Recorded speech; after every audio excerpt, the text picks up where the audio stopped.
nadartu lirrahmani saum. Beliau tidak bicara tapi masih makan. Di ayat sebelumnya diperintahkan wahuzzi, goyangkan pohon kurma itu ketika engkau lapar, jatuh pohonnya, ambil dari situ. Ya, ambil, notaban, ambil pohon yang sudah kurma yang sudah matang, ambil, makan, nikmati. Haus, ambil air di sampingnya. Di beliau masih makan, masih minum, tapi dilarang untuk bicara. Begitu ada yang tanya, ini siapa Maryam? Fa asyarat ilaih, tunjuk kepada Isa-nya. Isa yang akan jawab, ini Abdullah, saya hamba Allah. Mukjizat Nabi Isa begitu dilahirkan langsung bisa bicara. Tapi Maryamnya dilarang untuk bicara. Kalimatnya saum. Kalau disebutkan saum secara bahasa masih umum maknanya. Dan sampai sini? Baik, antum pulang dari sini, tiba-tiba ditanya, antum jangan jawab, nggak bicara, kan? Kenapa antum? Saya saum. Masya Allah. Saum apa? Nggak mau bicara sama kamu. Masya Allah. Itu bicara, itu contoh. Masya Allah, luar biasa. Ya, bisa. Assalamualaikum Ustaz. Waalaikumsalam warahmatullahi wabarakatuh. Melanjutkan pertanyaan saya di bulan kemarin. Berarti pernah bertanya di bulan kemarin, sekarang dilanjutkan. Mudah-mudahan saya masih ingat pertanyaannya. Untuk saat ini, akhwatnya sedang ragu dengan ana karena dia belum mengetahui ana secara keseluruhan. Baru mengetahui kebaikan ana saja. Mungkin yang tahun lalu dia melamar seseorang, ya, kemudian dia berusaha bagaimana lamarannya itu bisa diterima dengan baik, ya. Sekarang posisinya update sampai bulan ini nih pertanyaan. Wah, luar biasa. Orang update status nih update pertanyaan. Mudah-mudahan besok sudah tidak ada pertanyaan, ya. Bismillah. Baik. Belum mengetahui yang lainnya, tapi kemarin ana dapat info dari teman satu likonya bahwa saat ini si akhwat tersebut pakai si lagi sedang bingung karena ana dan dia sedang ada ikatan saudara jauh tadi. Masya Allah. Dua masalah. Masalah pertama, ini sudah mau melamar tapi akhwatnya baru tahu sebagian dari kebaikannya, belum pada yang lainnya. Ini bukan masalah besar, sederhana. Yang belum tahu ditanya, gitu aja. Ya, yang belum tahu kan diketahui. Jadi kalau anda ingin mengetahui sesuatu, ya tanyakan. Bagaimana cara bertanyanya? Dengan proses yang syar'i. Quran surah 49 ayat 13. Ya kan? Lihat kalimatnya, ya ayyuhan nasu, hei manusia, inna khalaqnakum min dzakarin wa untha. Kami ciptakan kalian berpasangan laki-laki dan perempuan. Wa ja'alnakum syu'uban wa qabail, dan kami ciptakan jadikan kamu dari pasangan itu bisa berbeda tempat tinggal. Syu'ub, beda komunitas, beda RT, beda RW, kecamatan, sampai beda negara. Artinya kalau anda ingin mencari pasangan, jangan banyak putus asa. Quran memberikan peluang yang luas. Nggak ketemu satu RT, lihat satu RW. Cek. Nggak ketemu satu RW, lihat satu kelurahan. Nggak ketemu di kelurahan, di kampung yang sama, coba cek. Masa nggak ada? Boleh menikah dengan perempuan sekampung? Tidak. Oh, kebanyakan kan. Perempuan sekampung mau antum nikahi bagaimana? Tidak. Baik, satu aja dulu, ya. Satu dulu. Nggak ketemu, beda kampung. Silakan. Nggak ketemu lagi, Masya Allah, cari beda kota. Nggak ketemu, beda provinsi. Nggak ketemu, beda negara. Nggak ada di Indonesia, cari di Malaysia. Dia Cynthia Bella, dapat jodohnya Engku Amran. Malaysia. Raisha, siapa namanya? Hamish Daud. Australia, dapat. Masya Allah. Nggak ada lokal, interlokal. Sana cek. Gitu kan. Baik, alhamdulillah. Cari, nggak ada. Asia, Eropa. Eropa nggak cocok, Amerika. Banyak. Amerika nggak cocok, Afrika. Kenapa antum tertawa? Ya, Mesir Afrika, ya, Libya Afrika. Masa nggak ada yang cocok? Kalau nggak ada yang cocok, barangkali antum terlampau soleh, mesti bidadari surga yang jadi pasangan antum. Sudah, husnuzon itu baik kepada Allah Subhanahu Wa Taala. Jadi kita nikmat hidupnya. Cari, tapi saya yakinlah qabail, beda suku, cari. Ya, silahkan. Di Indonesia aja cukup luas, masa nggak ketemu? Kata Profesor Ahmad Mansur Surya Negara di bukunya Api Sejarah. Di jilid yang pertama terbitan Surya Madani, warnanya hitam, halaman 19, posisi paling kanan sebelah atas, paragraf kedua baris 1 sampai 3. Indonesia itu saking luasnya, daratannya aja 2 juta kilometer persegi. 2 juta? Masa nggak ketemu di situ? Lautannya aja 3.200.000 km persegi. Digabungkan 5.200.000 km persegi. Coba cari pulaunya aja banyak. Saya ke Abu Dhabi, itu pemerintahan sana pengen bikin pulau buatan sampai triliunan hanya untuk satu pulau.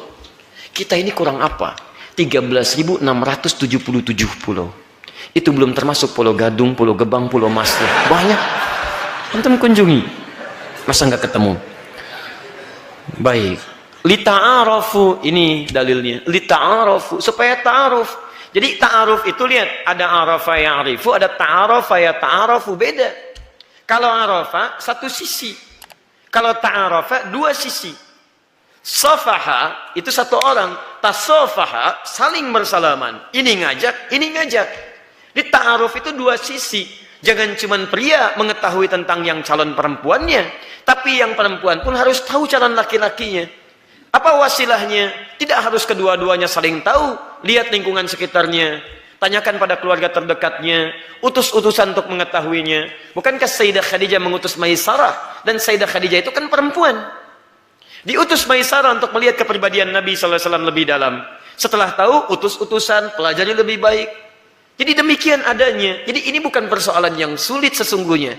Anda baru tahu sebagian, mau sebagian mana lagi yang mau diketahui? Tanyakan pada ibunya, tanyakan pada ayahnya, tanyakan pada pamannya, tanyakan pada temannya. Kalau sudah yakin dengan itu semua, bismillah.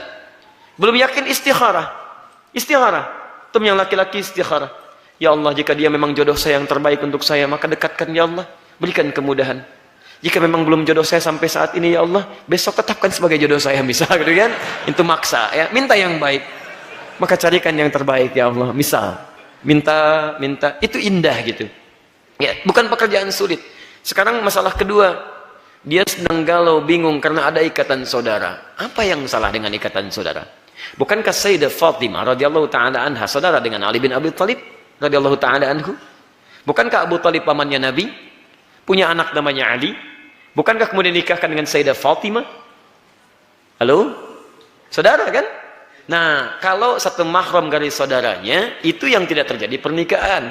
Tapi kalau gadis saudaranya memperkenankan Anda menikah yang bukan dalam hubungan mahram, itu nggak ada masalah.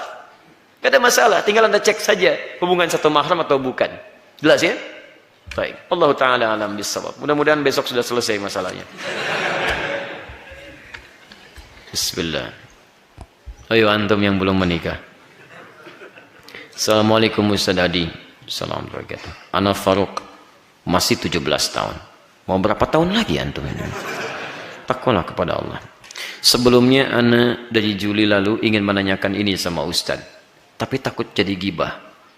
Ya sudah, saya pun takut baca punya antum, takut sama-sama gibah ya, jadi saya simpan aja lah, nanti lain waktu saya sudah. Biasa. Ingat ya, ada jenis setan-setan itu yang akan hadir di rumah tangga bahkan sebelum itu terjadi. Jadi kalau belum terjadi ikrar, terjadi akad, maaf, itu setan berusaha mendekat-dekatkan supaya maksiat. Belum jadi, ya dilamar aja belum, sudah naik beca bersama. Naik beca berdua, beca seakan milik berdua. Tukang beca nggak ada, jalan aja gitu kan. Apa? Maksiat. Ya beda, nanti akan terasa. Begitu kasih sayang ditumpahkan saat pacaran, begitu menikah, sudah nggak ada sayangnya. Habis. Itu yang jadi bahaya. Makanya setan ini disebutkan di Quran, surah kedua, ayat 102. Paling kiri dari atas sampai pertengahan. Di tengahnya dikatakan yufarniquna bihi bainal mar'i wa zawji. Tugas dia memecah belah kehidupan rumah tangga. Nanti setelah menikah ada yang coba silahkan cek. Awal-awal kelihatan bagus, menyenangkan. Nanti setelah berjalan, setan baru mulai di situ. Jalan. Kita semua merasakan yang sama lah yang sudah menikah. Yang belum coba diam aja dulu, ya. Baik. Terasa, Pak? Ya. Coba cek bandingkan, sebelum menikah, itu pasangan kita yang paling bagus. Setelah menikah, istri orang kadang-kadang lebih bagus dibanding istri kita. Dilihat, ya, coba, antum mau ke kantor, mah ke kantor dulu, ya udah. Suami orang, ke kantor Pak, Masya Allah, halus banget. Perempuan juga sama, ya coba lihat, ke suaminya, Pak, mau ngantar anak dulu, ya hati-hati. Masya Allah, istri orang ngantar anak bu, Masya Allah. Itu baru kalimat tidak mudah. Kadang-kadang kalau begitu pelik nanti, hal-hal kecil aja itu jadi pikiran. Kan saya sering sampaikan kepada antum, gara-gara mau ke taklim aja, itu bisa jadi perdebatan.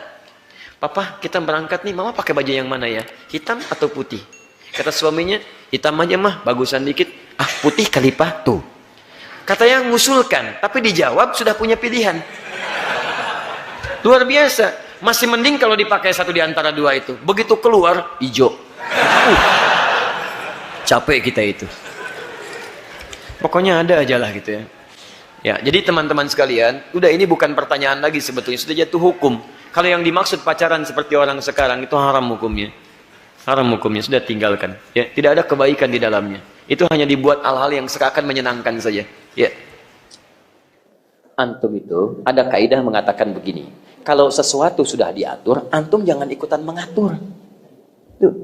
Dan yang kedua, jangan pernah buang energi pada yang sudah pasti. Misal, mencela perbuatan tercela. Ah, itu nggak ada kerjaan. Sesuatu yang sudah tercela, nggak usah dicela lagi. Antum buang-buang waktu. Lebih baik didoakan pada kebaikan. Sama dengan merasa bangga pada pujian yang tidak ada. Kata antum segala puji milik Allah. Kenapa pengen dipuji? Gak usah pengen dipuji. Karena antum itu tidak punya pujian. Bangga pada pujian sama dengan maaf, tidak ada kerjaan. Seperti marah saat dicela pada sesuatu yang kita tidak miliki. Antum dicela orang. Antum tidak punya celaannya. Antum gak usah marah. Karena antum tidak punya celaan itu. Paham ya? Ah, sama. Kasih banjir, kasih hujan. Alhamdulillah. Gak usah marah. Emang pesawat gak bisa terbang? Antum mau marah pun tidak membuat pesawat terbang. Antum marah tidak terbang juga. Jadi kalau kita cuma baca dengan bahasa-bahasa logika kita, capek kita. Husnudzan itu penting tapi pada tempatnya. Pada yang harus ada tindakan, lakukan dengan tindakan. Ibu naik bis, di bis ada preman. Masya Allah, tangannya tiba-tiba ke dompet orang lain begini. Husnudzan aja kepada Allah. Bukan husnudzan, itu maling namanya. Tindakan di situ, copet, jelas. Tapi pada sesuatu yang sifatnya wajar, kita lihat dengan iman, gunakan iman kita. Itulah. Di teman-teman sekalian, saya balikan. Dan muncul ridha Allah di situ disebut radhiyallahu ta'ala anhuma. Antum kenal Nabi Ibrahim?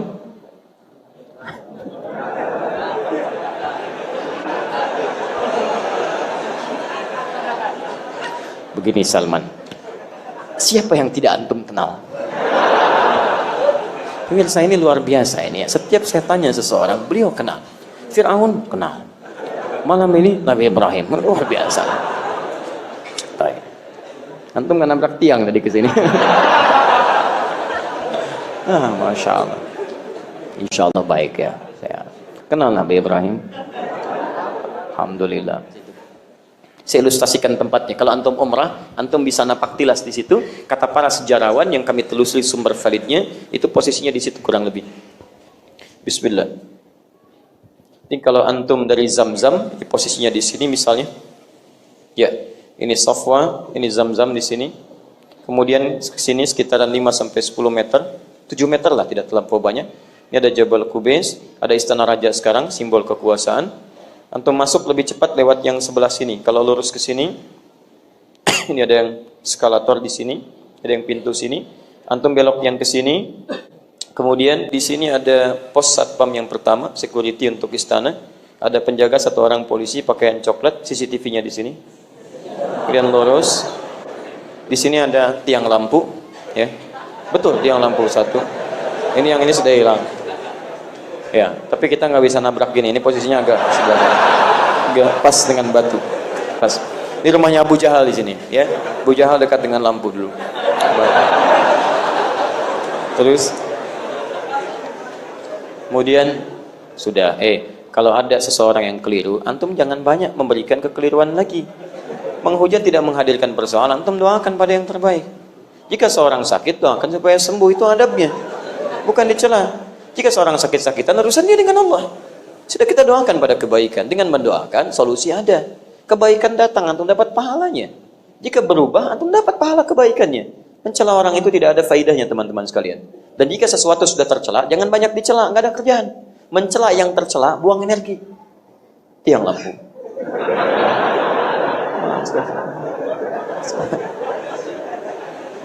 Dan ini lokasi yang konon diduga sebagai tempat Nabi dilahirkan. Warna krem sekarang disamarkan jadi Al-Maktabah Qadimah Museum. Dia tempat ngambil air zam-zam dengan jerigen. Jadi kalau butuh air zam-zam banyak, antum jangan ngambil yang di keran-keran depan masjid sini. Antum belok ke sini, ambil dari sini. Itu nanti ada keran khusus di situ, pakai selang. Bawa jerigen seperti ini. Kalau butuh misalnya di kamar, isi lagi bawa dari sini. Ini bebas, teman-teman sekalian. Kemudian tarik gelis lurus ke sini, ada turun di sini tangga ke pintu Babus Salam. Ada yang pakai eskalator di sini, ada yang pakai tangganya ke sini turun. Sini ada penjaga, ada kursinya warna merah. Kemudian di sini ada yang pakai pakaian jubah, yang di sini polisi biasa dan itu berjenggot yang panjang satu orang. Kisaran 57 tahun lah. Ya. Kemudian turun sini. Pintu yang sini, ini Babus Salam, ini Babu Ali. Nah, di pintu sinilah rumahnya Abbas bin Abdul Muttalib. Ini pintunya, ini rumahnya. Balik lagi ke sini, kalau mantuk lurus ke sini, kemudian ada yang pakai eskalator naik ke atas, begitu naik pertama kali, di sini ada hall, ruang kosong sini untuk naik ke yang selanjutnya. Di sini rumahnya Sayyidah Maimunah lokasinya. Menurut pakar, para sejarawan. Ke sini juga ada, nanti ada Hilton sekarang, di rumahnya Abu Bakar radhiyallahu taala anhu. Kemudian ke sini ada toilet di sini, ada kipas pertama, kipas yang kedua di sini. Ini dulu parlemen Quraisy daerah ini. Jadi sebetulnya kalau antum umrah atau haji misalnya, tolong jangan buang-buang waktu pada yang tidak penting. Cari posisi yang bisa meningkatkan iman, ta'lim sekitarannya. Pelajari di mana Nabi tinggal, bagaimana kehidupannya, bagaimana ketika menikah, seperti apa posisinya. Coba lihat anak-anak kita. Di mana Nabi menerima wahyu? Gua Hiro, cuman Gua Hiro tahunya. Pernahkah diterangkan pada mereka jarak rumah Nabi ke Gua Hiro seperti apa? Melewati bukit, rintangan, tingginya seperti apa? Sampaikan, kalau Nabi tidak kuat, mustahil bisa bolak-balik ke situ. Sampaikan, anak-anak mesti kuat seperti Nabi. Anak-anak Nabi kita kuat. Coba lihat bolak-balik ke Gua Hiro dan sebagainya. Jadi hikmahnya bukan cuma menerima wahyu, tapi kesehatan bagian dari sunnah, kekuatan bagian dari sunnah, ketakwaan bagian dari sunnah, semangat bagian dari sunnah. Kita bisa menghadirkan banyak hal teman-teman sekalian. Tuh, ya. Ada kebaikan-kebaikan di sini. Ini rumahnya di sini. Dekat tiang listrik lah. Ampun. Hati-hati jidal macam-macam dan sebagainya. Ya, awas, atau fusuk juga, fusuk kadang-kadang bukan menyimpang dalam penyimpangan akidah. Itu fatal kalau itu, jelas fatal, penting diluruskan. Kadang-kadang misalnya mohon maaf cerita-cerita yang tidak benar. Ya, hati-hati yang kadang dikarang-karang. Ih, tadi aku dari Ka'bah. Terus saat mau mencium Hajar Aswad, tiba-tiba kosong Ka'bah itu. Bisa Mas, Ka'bah kosong. Masya Allah. Kemana orang haji di situ? Terus aku gampang aja mencium Hajar Aswad. Ketika aku cium, Hajar Aswadnya balik cium aku. Ada yang begitu, Pak. Maksudnya apa? Dia pengen cari pembenaran. Ini kejedot bibirnya. Kejedot. Jadi begitu rebutan, dia kedorong, blok, nabrak. Ya, pengen tidak ingin disalahkan oleh temannya, ngarang cerita. Begitu aku mau cium, Hajar Aswadnya cium aku. Masya Allah. Ada yang begitu tuh. Banyak, Pak. Aneh-aneh pokoknya lah kalau nyampe sana itu. Ya. Jadi pelan-pelan dirubah. Ada yang begitu sudah pulang dari situ senang, tapi nggak ada hukum. Maksudnya nggak belajar fikih sebelumnya, istilahnya nggak tahu. Begitu dia sukses cium Hajar Aswad, cerita sama temannya, bangga banget, tapi salah sebut. Alhamdulillah, saya berhasil tadi mencium Azwar Anas. Masya Allah. Mohon maaf Azwar Anas ya, kenyataan. Ya Hajar Aswad jadi berubah. Bangga boleh ya, tapi jangan telat belajar, sayang. Assalamualaikum Ustaz. Assalamualaikum warahmatullahi wabarakatuh. Saya ingin bertanya. Pasti antum tulis kertas pertanyaan ya, saya jawab. Bagaimana cara kita memperbaiki kesalahan kita? Bukan kita, mungkin antum. Saya tidak ikutan. Jadi kalau antum salah, jangan bawa-bawa kita. Karena melalaikan satu waktu sholat disebabkan karena lupa atau tertidur. Misal, saya belum sholat isya, lalu tidur dan bangun di waktu subuh. Baik. Pertanyaan saya, kenapa antum bisa bangun subuh? Isya belum sholat, itu dulu evaluasi. Sebelum sampai ke jawaban, coba dicek dulu kenapa itu terjadi. Itu yang paling tepat dulu. Bukan masuk ke masalah fikih dulu, kalau fikihnya gampang. Tapi persoalannya kenapa? Dari situ, dari kata kenapa ini, Anda bisa mengevaluasi dan memperbaiki diri. Karena Anda mungkin terlalu malam tidurnya. Anda terlalu banyak kegiatan yang tidak penting. Anda banyak begadang yang tidak ada perlunya. Begadang itu boleh kalau ada perlunya. Kalau tidak ada perlunya, ngapain begadang? Jelas ya? Baik, Nabi itu nggak pernah begadang, kecuali ada perlunya. Baik, jadi begitu beliau misalnya tidak ada masalah-masalah, beliau cuma diskusi pada Isa dengan istrinya, kemudian tidur, selesai. Tapi kalau ada masalah dengan para sahabat, sahabat diminta, duduk silakan, mau ada apa masalahnya? Begini, selesai, dia istirahat. Itu hukumnya. Dan kita ambil, Nabi aja bisa tahajud, masa kita yang bukan Nabi nggak tahajud? Ya kan? Nah, jadi persoalannya teman-teman sekalian, coba dilihat, antum kenapa ini? Ya, kalau tadi sekali lagi ada masalah, coba perbaiki lagi. Berarti saya harus tidur lebih awal. Kemudian ada masalah apa lagi, cek lagi. Oh, mungkin pasang alarm, kuatkan, bikin kebiasaan baru. Karena kebiasaan itu akan sangat menentukan pola kita bangun dan tidur. Bangun dan tidur. Antum biasa tidur 5 jam, tiba-tiba 4 jam, maka siangnya akan menuntut metabolisme tubuh Anda untuk mengganti 1 jam lagi. Makanya Anda akan merasa ngantuk siangnya supaya 1 jam itu tertutupi. Makanya Anda antuk sebaik-baiknya. Jadi kalau metabolisme tubuh itu sudah kuat, sudah terbiasa, nanti akan mengikuti. Saya biasa tidur 3-4 jam. Rata-rata itu. Jadi kalaupun malam mau dipaksa, tetap bangunnya 3 jam itu sudah bangun. Karena sudah mengikuti irama tubuhnya. Tadi malam saya tidur kisaran 2 jam, 2 sampai mau masuk 3 jam, 2 jam setengah lah gitu. Saya baru tidur jam 2, kan? Berarti jam 12 tadi malam, jam 12. Jam 3 kurang sudah bangun, setengah 3 sudah bangun, kan? Jadi karena tubuhnya menuntut kita bangun, karena sudah terbiasa. Jadi antum coba biasakan seperti itu, cari kegiatan, nggak harus 2 jam, 3 jam, tidak. Cari yang keseimbangan untuk tubuh kita, karena masing-masing bisa berbeda. Ya, bisa berbeda. Nanti dalam keadaan demikian, antum koreksi. Sekarang masalah hukum, jelas. Rafi'al qalam an thalathatin. Pena itu akan diangkat, maksudnya toleransi. Ya, dalam 3 hal. Pertama, 'anin naimi hatta yastayqidha. Jadi orang tidur sampai dia bangun. Jadi saat antum merasa tidur itu tertidur, nggak sadar dengan keadaan, maka saat bangunnya itu waktu sholatnya. Anda tidur belum sholat isya, kemudian bangun subuh. Kapan waktu sholat isyanya? Saat bangunnya. Di begitu bangun subuh, Anda sholat isya dulu. Sholat isya seketika. Tapi sudah subuh, Ustaz, itu waktu khusus buat Anda. Jelas? Jelas, itu keringanan. Jadi begitu bangun, saat bangunnya itu waktu tidurnya. Jadi Anda tunaikan sholat isya, begitu demikian. Setelah selesai isya, baru kemudian sholat subuh. Paham ya? Oh, enak kalau gitu. Besok saya coba lagi ya. Itu diniatkan apa ya? Itu diniatkan. Baik ya. Jelas ya? Baik. Kemudian setelah itu, selain riya, sum'ah. Sum'ah itu ingin kedengaran orang. Kalau tadi ingin kelihatan, sum'ah ingin kedengaran. Mirip-mirip. Pak, ini kan besok Jumat. Iya, ini kan ada perbaikan Pak ya. Berapa butuhnya? Tinggal 500 juta. Dah, saya aja semuanya Pak. Alhamdulillah Pak, terima kasih banyak. Nggak usah Pak, yang penting besok umumkan aja. Ya. Jadi, itu saya Pak semua yang cover. Kalau bisa disebutkan plus dengan hajinya Pak ya. Saya ONH plus dulunya Pak. Masya Allah. Begitu besok disebutkan, begitu disebutkan habis amalannya. Habis. Ya. Apalagi kalau tambah dengan riya, Pak, jangan cuma disebutkan ya. Kalau bisa pasang spanduk Pak dari Sabang sampai Merauke. Masya Allah. Udah. Sayang. Tolong antum yang suami-suami ya pulang ke rumah. Setelah itu motivasi istrinya. Ya, motivasi istrinya. Ya. Yang belum berumah tangga, saya doakan mudah-mudahan diberikan segera ya. Antum yang sudah berumah tangga juga diaminkan lagi. Apa yang amin banyak ya? Kok tiba-tiba yang aminnya jadi banyak? Ayo ya. Sebelum kiamat kurang 2 hari. Assalamualaikum warahmatullahi. Alhamdulillah. Alhamdulillah. Insyaallah dalam waktu dekat anak ada niatan ingin menikah. Masuk lah. Alhamdulillah. Baru kita aminkan. Tidak ada pertanyaan. Calonnya sudah ada. Alhamdulillah. Ya jelas lah mau nikah calon nggak ada gimana? Pasti ada lah calonnya. Aku mau nikah calon nggak ada. Ustaz, saya mau menikah insya Allah. Alhamdulillah. Kapan? Belum ada calon. Masya Allah. Tapi yang membuat anak bingung, ini masalah. Saat ini yang mendekati wanita itu tidak hanya anak.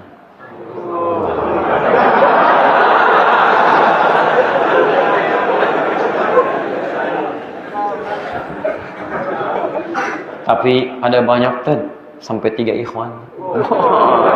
Saingan antum 3. Apa yang harus anak perbuat? Sebab akhwatnya setiap anak tanyakan kapan siap nikah, dia selalu jawab, saya tawakal kepada Allah. Masya Allah. Dan bagaimana mengetahui bahwa akhwat itu memang benar-benar jodoh kita? Jodoh antum mungkin saya sudah menikah, ya. Punya anak 2. Caranya gampang, antum saingan 3. Tapi bagaimana mengatasi itu untuk meyakinkan? Gampang. Kalau memang sudah siap, lamar dia. Karena lamaran itu tidak bisa diikuti oleh lamaran yang lainnya. Antum lamar dia, kemudian ketika Anda melamar, yang 3 itu sudah nggak bisa melamar lagi. Karena Anda sudah mendahului mereka bertiga. Katanya sudah siap, ayo buktikan cintanya dengan melamarnya. Jangan lama-lama antum penuh harap. Penuh berharap, tanyakan lagi. Perempuan itu butuh kepastian, bukan pertanyaan. Butuh kepastian. Ya. Untuk kepastian, antum pastikan dengan kepastian itu tenang hatinya. Kalau cuma tanyakan kapan siap nikah, kapan siap nikah, dia sudah siap. Cuman tunggu antum datang ke rumah. Hati-hati, mungkin 3 ikhwan hadir juga dalam pengajian ini. Antum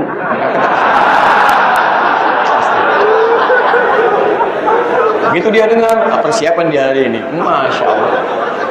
Datanglah pada bapaknya 3 dia gitu kan. Kami ingin melamar Pak, kami ingin melamar Pak, kami ingin melamar. Dulu saya dapat cerita itu unik juga tuh.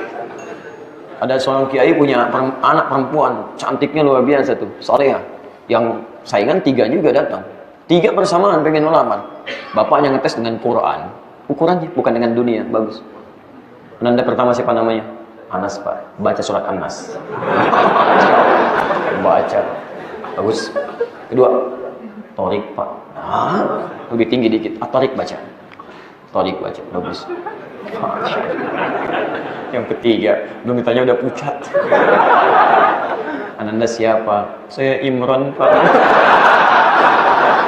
Namanya Imron. Panjang. Tapi dia pintar. Tapi panggilan sehari-hari kulhu Pak.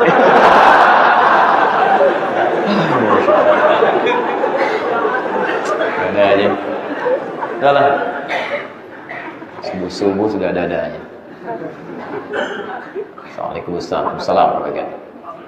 Lokasi kurban terbaik di mana? Di masjid atau pelataran rumah? Dua-duanya nggak mungkin. Nggak ada orang kurban di masjid. Orang sholat di masjid, antum kurban dalam masjid. Masya Allah. Nggak ada orang kurban di pelataran rumah. Antum bagi kurban nggak ada. Kurban itu cari tempat yang kira-kira bisa aman dari berbagai hal. Bisa darah kurban itu tidak menetes kemana-mana, maka cari tempat yang kira-kira darah bisa mengalir baik atau bisa kemudian dikubur dengan baik. Dicari yang kedua, cari tempat yang sekiranya tidak menghadirkan hal-hal yang tidak menyenangkan bagi lingkungan. Terkhusus mungkin maaf, anak-anak selalu bermain di sekitaran itu. Misal orang-orang sering lewat di tempat itu, cari daerah-daerah yang aman di situ. Jika memang masjid ada space-nya dekat dengan masjid misalnya, taruhlah ada tempat-tempat yang lebih longgar, antum bisa sediakan, darah bisa mengalir atau bisa dikubur di situ, itu bagus, ya kan? Gak ada masalah. Dan setelah itu konsultasi dengan lingkungan sekitar supaya kita bisa mendapatkan ketenangan, kenyamanan. Ya, ini bukan syarat kemudian kurban harus dekat masjid atau syarat kurban harus dekat rumah. Kalaupun misalnya ada tempat pemotongan yang higienis, yang bagus, tempatnya bagus, gak ada masalah dipotong di situ.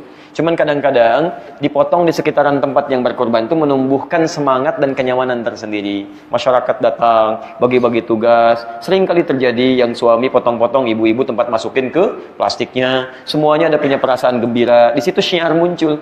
Masya Allah, begitu dipotong, lihat, yang ini kambing, ini sapi, Masya Allah, kan? Begitu melihat, tenang kan, ada kenyamanan di situ. Sapi pisahkan sapi, kambing pisahkan, Masya Allah. Ibu kambing atau sapi? Saya sapi Pak. Oh ibu sapi. Masya Allah. Sedang.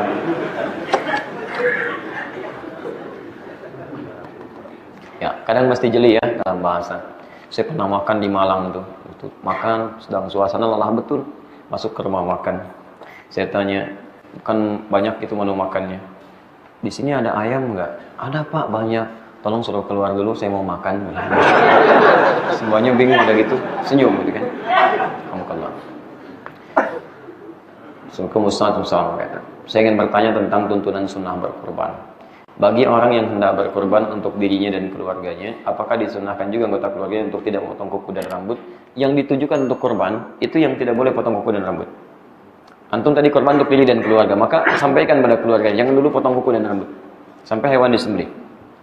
Ada orang yang uangnya punya dia, tapi korban ditujukan untuk anggota yang lain. Misal bapak punya uangnya, korban untuk anaknya, maka yang tidak potong kuku dan rambut itu anaknya, bukan orang tuanya. Ini sesuai dengan niat tujuannya, qasdunnya. Diarahkan kemana niat korbannya? Jelas ya? Nah, sekarang persoalannya Ustadz, bagaimana kalau itu diarahkan kepada ibu bapak saya yang sudah meninggal? Apakah jangan potong kuku dan rambut dulu, ya kan? Sudah nggak ada. Ya jadi nggak ada itu. Kalau itu sebenarnya itu sudah tidak ada hubungan, jadi cukup antum niatkan saja. Jadi ditujukan bagi yang masih hidup itu yang berlaku hukum. Jelas ya?